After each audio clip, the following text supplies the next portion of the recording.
Thank you, Doug, my partner in crime in the history department, even though, now you've joined the administrators, but it's always good to see you. Thank you, Marguerite, and thank you, everyone.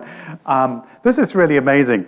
I feel kind of bad that I have a really, really lame PowerPoint slide to show you. If I can figure out how to get it to, maybe here? No, let's see. Oh, there we go. My introduction to American Judaism many years before I moved to this country, I'm embarrassed to say, was through Seinfeld. And I'm watching it dubbed into Spanish, which doesn't really help either. But there is this one episode where Seinfeld sits in the diner with his Uncle Leo. And Uncle Leo is really upset because the burger that he ordered is overcooked. And Uncle Leo turns to Seinfeld and says, I bet this cook is an anti-Semite. Nobody just overcooks a burger. And I mean, it's much funnier when I'm not doing the dialogue. But it raises the question, and I think it's a serious question. Really, there are two white guys sitting in a diner on the Upper West Side in New York City, worrying about some imaginary microaggression? Is this really something we need to worry about?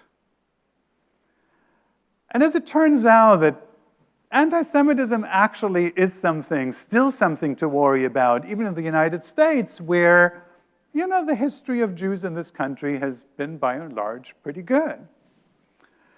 But as the ADL reported not long ago, right, anti-Semitic incidents of all kinds have reached new highs in the past few years.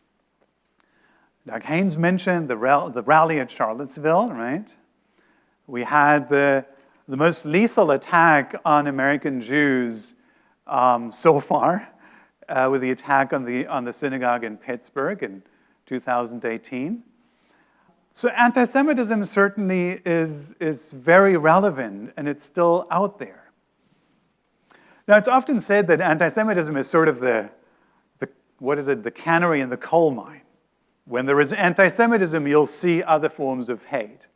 Now, unfortunately, we didn't really need a canary in the coal mine to realize that we have a problem with hate and with extremism and with racism, right?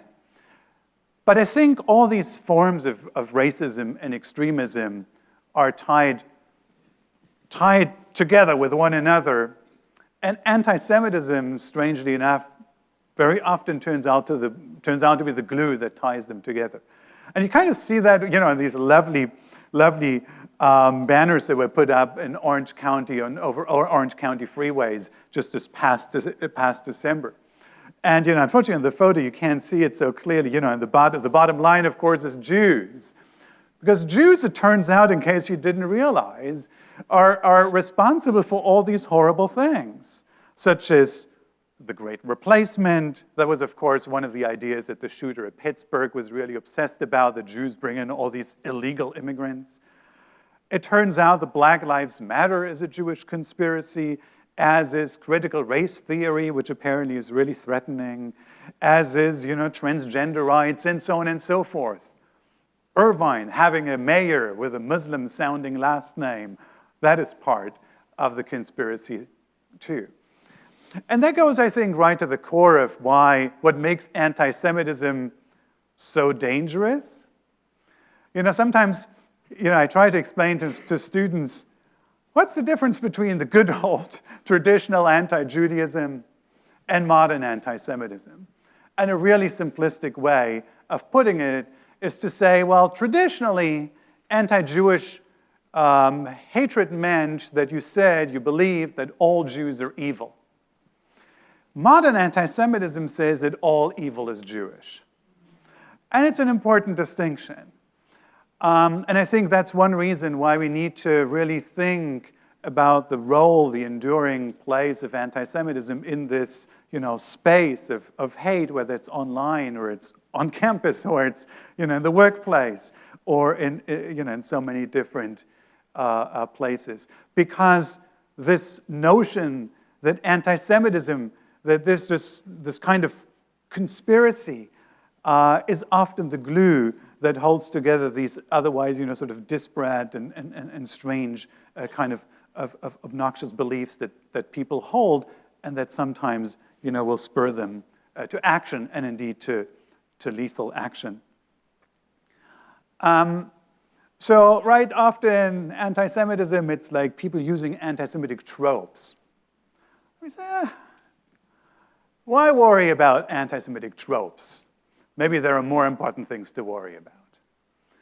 But it turns out, right, I think that, when we think in terms of education, one thing that we can do is reach students and reach others who are not committed to some kind of racist worldview as the view that explains the world around them and all of it. It's very difficult to have, a nice civilized conversation with a really committed white supremacist and explain to them why they're wrong.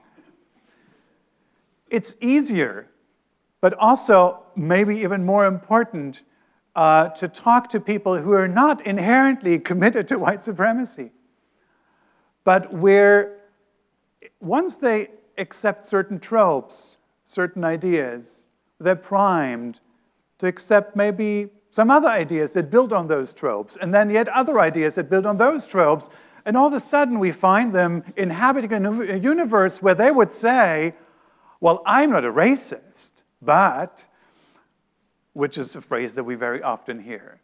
They don't see themselves as inherently anti-Semitic or racist, but they inhabit this universe that builds on all these different tropes that somehow they have imbibed and that they have sort of normalized for themselves. So we figured, okay, so what is something really, really modest and small that we can do, right? And so our goal, now this is a real, I feel, like I say, I'm so embarrassed about my really lame PowerPoint after some of the things that we've seen, right? Anyway, this is lots of text. But something that we tried to do is really focus on the UCI student community, and we selected a number of undergraduate fellows who got a little stipend thanks to the support that we've received from the office, and we tried to really have a sort of a diverse group of students, diverse in different kinds of ways, and certainly something we didn't want is just Jewish students worrying about anti-Semitism. But non-Jewish students too, from different backgrounds, to think about why anti-Semitism might be a problem and how it intersects with other forms of hate and extremism. But also diverse also in terms of, the various majors that students have. I didn't really want to see everyone coming from the School of Humanities, even though we know that that is the core of any decent university. So I can't report any results yet. In other words, we haven't resolved the problem of anti-Semitism quite yet, in part because the students are working on projects that are, they're working as we speak. They're going to be done by the end of the quarter, but they're not quite done yet. But we started out with a series of workshops that we organized together with the help of the Anti-Defamation League, just having honest discussions about what is anti-Semitism and why do we worry about it and how does it intersect with other forms of hate and extremism. And then this quarter we formed a number of groups with our students. Each one is working on a different kind of educational project, leveraging social media, creating an Instagram account, collecting information about anti-Semitism, interviewing people about what it is, what is anti-Semitism, how does it feel, interviewing people who have experienced anti-Semitism, and creating some, educational materials that they can share with their peers. So it's not like people like me giving boring talks about how anti-Semitism is a bad thing, but really students educating one another. And so that's basically the idea. So stay tuned. Hopefully, we'll have some results to share before the end of the quarter. So thank you very much.